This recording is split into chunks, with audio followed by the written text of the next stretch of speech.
Bonjour à tous and welcome to Learn French with Vincent. This is Unité 12, leçon G.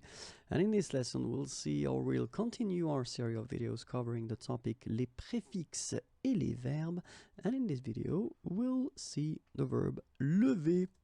Okay, so this is the translation in English of lever, and then we'll see that by adding few letters in front of lever will actually change the meaning of this verb. Okay, so and the first one would be enlever.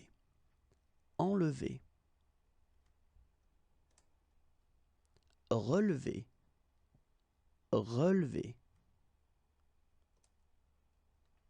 Soulever. Soulever. And that's it. If you want more videos, then youtube.com is waiting for you.